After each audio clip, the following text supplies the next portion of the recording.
सच में ईशान ने सभी से इजहार मोहब्बत किया है क्या? सच में ईशान ने सभी से अपना प्यार बयां किया है? वैसे तो कहानी की शुरुआत होती है वही जहां पर गाड़ी में बैठकर ईशान कोस रहा होता है खुद को, ये कहते हुए कि सभी मैं तुम्हें कैसे समझाऊं कि मैं तुमसे कितना प्यार करता हूँ।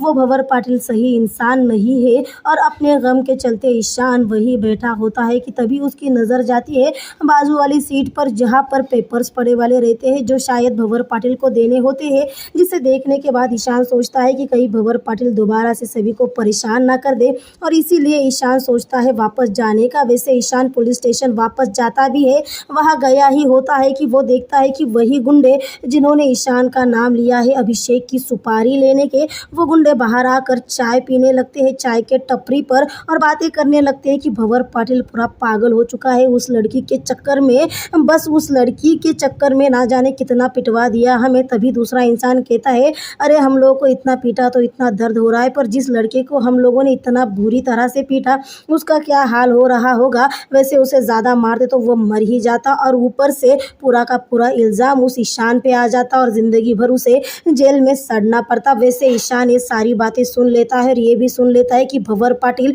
ये सब कुछ सभी के लिए कर रहा है। फिर क्या था, ईशान का ऐसा दिमाग सटकता है कि पूछो मत। ईशान तुरंत से उन लोगों की ऐसी पिटाई करता है और ले जाकर फेंक देता है भंवर पाटिल के कदमों पर और भंवर पाटिल चिल्लाने लगता है उन्हीं लोगों पर। वो पूरी तरह से चिल्लाए इससे पहले ईशान पर उसकी नज़र पड़ती है जो काफ़ी एटीट्यूड से और काफ़ी गुस्से से सामने आ रहा होता है और ईशान कहता है मुझे तेरा सच पता चल चुका है, तू समझता क्या है खुद को।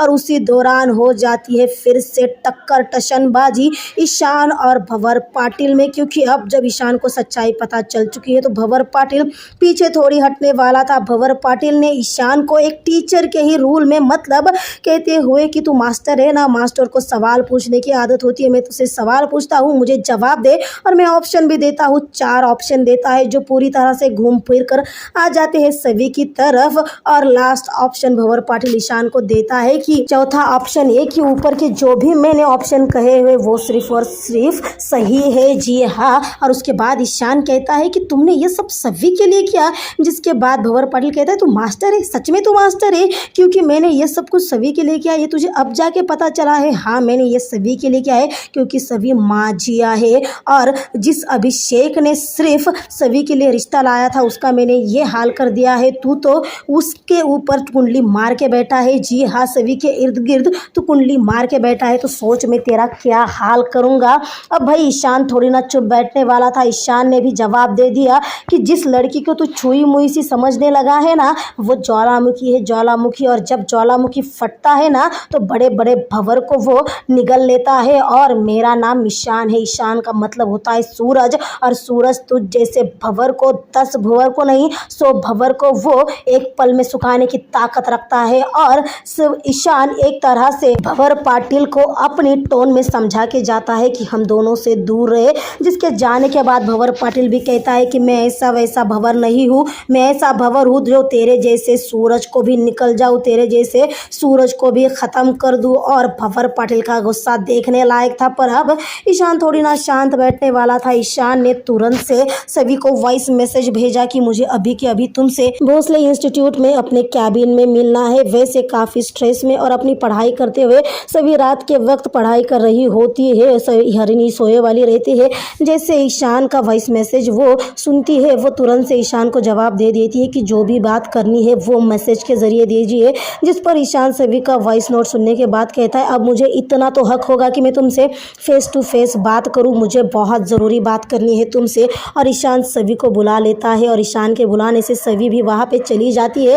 वैसे दरवाज़ा नॉक तो करती है सभी, पर ईशान दरवाज़ा नहीं खोलता, तब सभी अकेली ही अंदर चली जाती है, पर अंदर ईशान नहीं होता, पर कई सारी यादें होती है। जी हाँ, ईशान और सभी के कई सारे यादें कैद है ईशान के उसी कैबिन में, अपने उसी यादों को याद कर रही होती है सभी की। तभी उसे पीछे से ईशान की आवाज़ आ जाती है ये कहते हुए कि आने के लिए थैंक यू, और सभी पीछे मुड़ने ही वाली होती है कि सभी के पैर लड़खड़ा कर वो गिरने आती है, जिसे ईशान थाम लेता है। जी हाँ, ईशान थाम लेता है और कुछ पल यूं ही सभी और ईशान एक दूसरे में गुम हो जाते हैं। बाद में जब होश में आते हैं तब सभी और ईशान की बात शुरू होती है। सभी ईशान से पूछती है कि कहीं आपको क्या ज़रूरी ज़रूरी बात करनी थी। और तब ईशान बताने लगता है भंवर पाटिल के बारे में, जिसके बाद सभी कहती है कि ठीक है, मुझे पता है कि भंवर पाटिल मुझ में इंटरेस्टेड है, बट मैंने सारी सच्चाई बता दी है कि मुझे उनके बारे में ऐसा कुछ फीलिंग नहीं है, अब मेरी तरफ से ना है, ऐसा मैंने बोल दिया है। ईशान कहता है कि तुम्हें समझ में भी आ रहा है वो भंवर पाटिल कितना खतरनाक है। और ईशान बोल देता है सच कि भंवर पाटिल ने किस तरह से ईशान को फंसाने की कोशिश की है, किस तरह से सुपारी देकर गुंडे उसी ने भिजवाए और ईशान पर नाम डाला है। जी हाँ, जिसके बाद सभी कहती है कि ये बात सही है कि मैंने भंवर पाटिल को सही जवाब दे दिया है कि अब वो भंवर पाटिल उसके साथ कोई मतलब रिश्ता नहीं रखेगा, उसके लिए कोई फीलिंग्स नहीं रखेगा, पर उसे नहीं लगता कि भंवर पाटिल ऐसा कुछ कर सकता है। इस पर ईशान कहता है तुम्हें लगता क्यों नहीं ये सच है, और क्योंकि मैं कह रहा हूँ। जिस पर सभी कहती कि मैं आपके बात पर यकीन क्यों करूँ। तब ईशान कहता है क्योंकि मैं तुमसे कह रहा हूँ। जिस पर सभी कहती कि आप होते कौन है कहने वाले, और सभी का इस सवाल का जवाब दे देता है। मतलब काफ़ी इरिटेट हुआ, टेंशन में ईशान दे देता है जवाब, बिकॉज मुझे तुम्हारी फिक्र है, because I love you damn it. जी हाँ, ईशान अपने प्यार का इजहार कर देता है। बट वेट, कई सारे यादों का बवंडर घूमने के बाद हम लोगों को पता चलता है कि ईशान तो चुपचाप बैठा है और सभी सवाल पे सवाल किए जा रही है, ये कहते हुए कि बताइए ना आप होते कौन है और आप क्यों पूछ रहे हैं। और तब ईशान को याद आ जाती है बातें। जी हाँ, अक्का साहेब का वादा, अक्का साहेब को दी हुई कसम, साथ ही शराब पीकर रीवा का हुआ बुरा हाल याद आ जाता है। और ईशान ने जो खुली आंखों से सपना देखा था सभी से अपने प्यार की बात कहने की, वो झूठ साबित हो जाता है। और ईशान सभी से नजरें चुराते हुए बात पलटता है, ये कहते हुए कि इस बार भंवर पाटिल ने मुझ पर इतना बड़ा इल्ज़ाम लगा दिया, आगे चलकर वो मेरे साथ कुछ गलत ना कर बैठे, इसीलिए मैं ये सब कुछ कह रही हूँ। और सभी का एक पल में भ्रम टूट जाता है इस बात को लेकर कि ईशान को उसकी फिक्र है। और सभी ईशान को वादा करती है कि अगली बार उसकी वजह से ईशान को या ईशान के परिवार को किसी तरह की कोई तकलीफ नहीं होगी। और सभी वहाँ से चली जाती है। और ईशान साथ ही सभी के हाथों में कमिश्नर का कार्ड भी देता है, ये कहते हुए कि अगर अगली बार भंवर पाटिल ऐसी कोई हरकत करता है तो कमिश्नर तक पहुंचा देना, वो हमारे रिलेटिव्स है। और सभी वहां से चली जाती है, जिसके जाने के बाद सिवाय अपने आंखों में दर्द लेने के अलावा ईशान कुछ भी नहीं कर पाता। तो वही हम लोग नेक्स्ट सीन देख पाते हैं अगली सुबह का, जहां पर पूरा भोसले परिवार इकट्ठा हुए वाला होता है और पंडित जी निकाल रहे होते हैं मुहूर्त। जी हाँ, ईशान और रीवा के शादी का मुहूर्त, और मुहूर्त निकाला जाता है आने वाले पूर्णिमे का। और उसी दौरान ईशान की चिन्मय पर नजर जाती है, जो ईशान को घूरे जा रहा था। तब ईशान चिन्मय के सवालों का जवाब देने के लिए कहता है अगर मुहूर्त नहीं निकला होता तभी भी मैं रीवा से जल्द शादी करता। जिस पे बाद दुर्वा को तो बोलना ही होता है, और दुर्वा कह देती है कि वैसे वहिनी, रीवा वहिनी, आपने मेरे भाई को पूरी तरह से मजनू बना दिया है। जी हाँ, यही कहती है दुर्वा। तो वही हम लोग देख पाते हैं कि किस तरह से नेक्स्ट एपिसोड में भंवर पाटिल जा रहा होता है कहीं, जिसे इंदर रोक लेता है। वही इंदर जो भंवर पाटिल का काफ़ी अच्छा दोस्त है, जो भंवर पाटिल को समझाने की कोशिश करता है कि जिस लड़की के पीछे तू पड़ा है उसके पीछे मत पड़, उसकी ज़िंदगी पहले ही बहुत मुसीबतों से गुजरी है, पहले ही तो उसके सर से माता पिता का साया हट चुका है, ऊपर से वो डाइवोर्सी है, अपने गम के चलते वो पढ़ लिख कर कुछ बनना चाहती है, तो क्यों उसके बीच में आ रहा है। पहले ही तूने बहुत कुछ करके रखा था, बड़ी मुश्किल से मैंने सब कुछ सॉर्ट आउट किया था, पर इंदर की बेइज्जती करता है भंवर पाटिल, ये कहते हुए तू सीनियर है कि मैं सीनियर हूँ और मेरे रास्ते से हट, मेरे मामलों में मत पड़। और पूरी तरह से इंदर के मुंह पर इंदर की इंसल्ट कर देता है भंवर पाटिल। जिसके बाद भंवर पाटिल कहता है तुझे क्या लगता है मैं उसकी ज़िंदगी बर्बाद कर रहा हूँ? नहीं, मैं उल्टा उसकी ज़िंदगी संवारने की कोशिश कर रहा हूँ। सोच, एक डाइवोर्सी लड़की, समाज में क्या इज्जत रहती है उसकी, लोग क्या बारे में सोचते हैं उसके, लोग तो यही सोचेंगे ना चलो ये फ्री है, इसके बाद मेरा नंबर आएगा, कहीं मेरा नंबर पहला लग गया, वगैरह वगैरह सोचने लगते हैं। और मैं उसके साथ कोई टाइम पास नहीं कर रहा हूँ, मैं उससे शादी मनाएगा, मैं उसके साथ रानी बना के रखूँगा मैं उसे। और एक बार शादी हो गई तो उसे ये पढ़ाई वढ़ाई करने की भी ज़रूरत नहीं है, ऐसी सोच रखता है भंवर पाटिल और इंदर के सामने से हट जाता है। जी हाँ, इंदर को अपने सामने से हटाते हुए भंवर पाटिल वहाँ से निकल जाता है। जिसके बाद इंदर को काफ़ी स्ट्रेस होता है, तो वही दोबारा से भोसले परिवार एक साथ बैठे हुआ होता है, जहाँ पर एक वेडिंग प्लानर बता रही होती है कि किस तरह की शादी वो कर सकते हैं, चाहे तो वो डेस्टिनेशन वेडिंग कर सकते हैं, जिसमें रॉयल तरीके से राजस्थान हो या फिर गुजरात हो या फिर केरला हो, इस तरह से वेडिंग कर सकते हैं। और दूरवा भी चाहती है कि इसी तरह की वेडिंग हो, तभी तो वो कहने लगती है कि हाँ, हम लोग भी रीवा वहिनी और ईशान दादा की वेडिंग डेस्टिनेशन वेडिंग करेंगे, ताकि वो मनहूस सभी वहाँ पे ना आ जाए, क्योंकि जब जब ईशान दादा उसके आसपास होते हैं वो कहीं ना कहीं से टपक जाती है। कम से कम उससे दूर रहेंगे तो वो आएगी तो नहीं। और इसका जवाब दे देता है चिन्मय ये कहते हुए, कहीं तुझे डर तो नहीं लग रहा कि किस्मत दोबारा से ईशान और सभी को एक कर दे? उससे बड़ी मुश्किल से, मतलब अपने एक इशारे से अक्का साहेब रोक लेती है। तो वही रीवा तुरंत से कहती है कि प्लीज़, मैं चाहती हूँ कि सभी का नाम कोई भी ना ले, क्योंकि जैसे ही उसका नाम आ जाता है सारा हंसी खुशी का माहौल नेगेटिव बन जाता है, और मैं अपनी शादी में किसी तरह का कोई नेगेटिव माहौल नहीं चाहती। और इन्हीं सारी बातों के दौरान एकदम चुपचाप से बैठे ईशान के दिमाग में आती है भंवर पाटिल की बात कि सभी माझिया है। ईशान तुरंत से मतलब सोच में पड़ जाता है और उसके सोच को हल्का करती है अक्का साहेब। वैसे अक्का साहेब को सच्चाई पता है और वो ईशान की चुप्पी भी तो समझती है। वो तुरंत से कह देती है, भाई हम चाहे जो भी कहे, पर शादी कहाँ होगी ये तो दूल्हा दुल्हन ही तय करेंगे। जिस पर ईशान जवाब दे देता है कि मैं चाहता हूँ कि शादी यही पूना में हो। जी हाँ, शादी यही पूना में हो। जिसके बाद अक्का साहिब को थोड़ा सा डर लगता है कि आखिर ईशान ऐसा क्यों कह रहा है। तो वही रीवा जवाब दे देती है कि हाँ, ये भी सही है, और वैसे भी मैं चाहती हूँ जहाँ हम लोग पहली बार मिले थे वही शादी होगी, और हम दोनों पहली बार भोसले इंस्टीट्यूट में मिले थे। भाई यानी सभी की आंखों के सामने ईशान की शादी होने वाली है, सारे रस्मों रिवाज होने वाले हैं।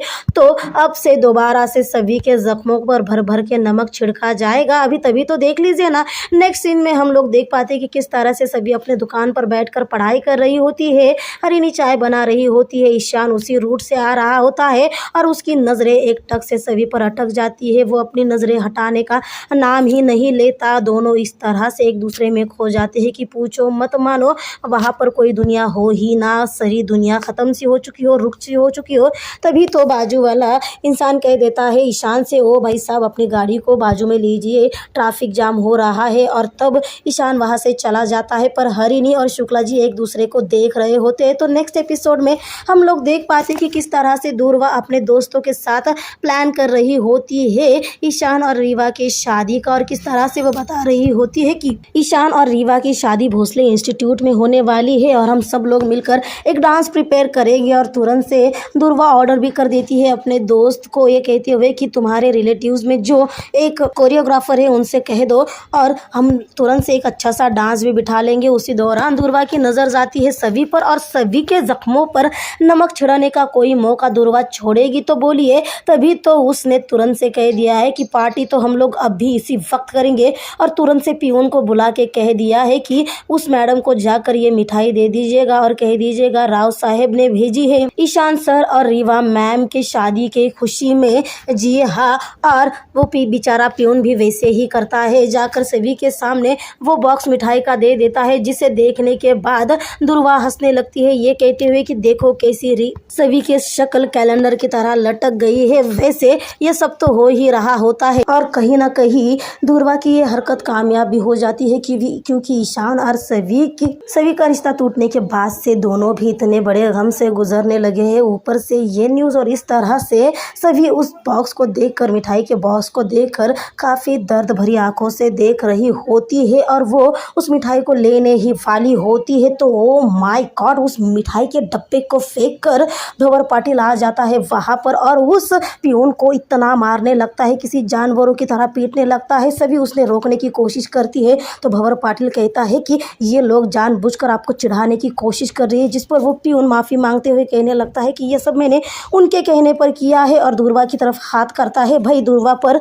भंवर पाटिल की नज़र पड़े इससे पहले भंवर पाटिल का गुस्सा दूरवा पर से इससे पहले दूरवा वहाँ से 9-2-11 होकर भाग जाती है, पर भंवर पाटिल का हाथ थोड़ी रुकने वाला था। वो इतने बेरहमी से उस पियून को मार रहा था कि पूछो मत, और तभी उसे रोकने के लिए सभी आ जाती है बीच में, पर सभी के साथ कोई गलत करे और भंवर पाटिल देखे ऐसा हो ही नहीं सकता, क्योंकि भंवर पाटिल सर ठहरा साइको इंसान। उसने तुरंत से सभी को धक्का दे दिया, जिसकी वजह से सभी जाकर गिर गई और उसके हाथ पर लग गई चोट। और जैसे भंवर पाटिल ने सभी के हाथ पे चोट देखी, फिर क्या था, भंवर पाटिल पागल हो जाता है। वो सभी की तरफ बढ़ता है, जिसे सभी रोक देती है। जी हाँ, सभी रोक देती है हाथ के इशारे से। और फिर क्या था, भंवर पाटिल खुद को चोट पहुंचा लेता है, ये कहते हुए कि जब मेरी वजह से आपको चोट पहुंची है तो मैं भी अपने आप को चोट पहुंचाऊंगा। आपको जो भी चोट पहुंचाएगा उसका नतीजा यही होगा। और भंवर पाटिल का ये पागलपन देखने के बाद सभी को ईशान की बातें याद आ जाती है कि वो इंसान